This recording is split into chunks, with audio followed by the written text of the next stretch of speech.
Hello, welcome back to Studio U. It is Emma Sutherland here, naturopath and founder, and with me is head nutritionist Sonya Reynolds. Hi. Now, as usual, we have been delving into the research, and with the current climate, we have definitely been looking into what are the stats coming out around mental health, because that's one of our major concerns when we kind of look forward about how we can be there for our patients. And looking at some very recent stats from August 2020, there were some interesting ones around exercise, Sonya. Yeah, I found it really interesting that those people who did more exercise had significantly less depression. And what they found was, even if those people were taking steps, so walking, so you don't have to do really hard exercise to get the benefits for your mental health, but at least 10,000 steps per day, and those people, or not at least, up to 10,000, and then those people who did less than 2,000, they had higher rates of depression. Yeah, I mean, it's as simple as just getting out there and walking is so critical for mental health, and just seeing that stat was quite amazing. Actually. Move every day. I think the whole point of moving every day, going for a walk, it doesn't have to be 10,000 steps.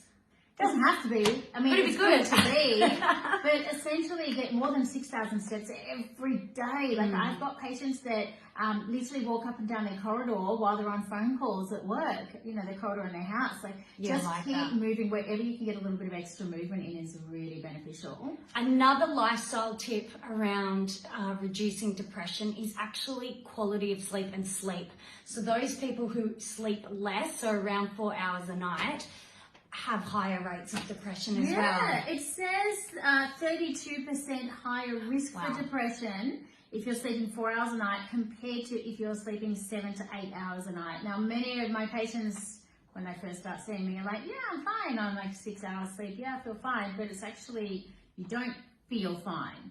You don't realize that you're not feeling fine. So definitely bump up your sleep, aiming for 7 hours at least, 8 hours preferably, but 7 hours at a minimum. I think we were talking about the other week that getting to bed before 11 p.m. and then also what is your sleep hygiene like? You know, thinking about devices in the bedroom, things like that. Yeah. That sounded interesting, devices in the bedroom.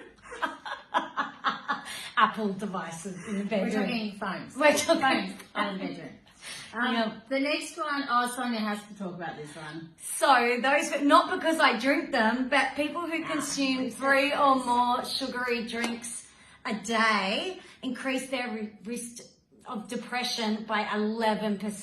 Yeah. So a significant change as well. And look, you know, sugar does so many things to our body, right? Completely. So what do you think the mechanism is, though, for that increased rate of depression? Like, is it because they're not getting other nutrients and they're having that sugary drink? Is it like, what do you think is the mechanism? I'd say there's multiple. I think about inflammation and what's in the sugary drinks as well, the food, the chemicals and what they're doing to your gut and the inflammation. What you're leaving out, like we need water, like really that's what we should be drinking. We're like plants. And I wonder about the whole blood sugar imbalances, lack of protein, things like that you might be excluding as well. I definitely see in my patients that people drink soft drinks when they actually need to eat something nutritious. They fill up on a soft drink. People do it with coffee, milky coffees as well. So I think, when they're tired and they want to pick me up.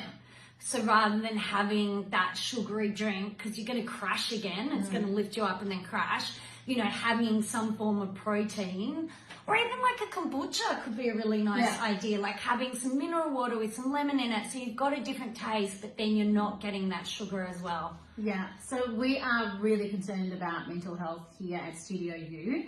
If you have any questions or comments, please leave them below or DM us, and we would love to help you. Thanks.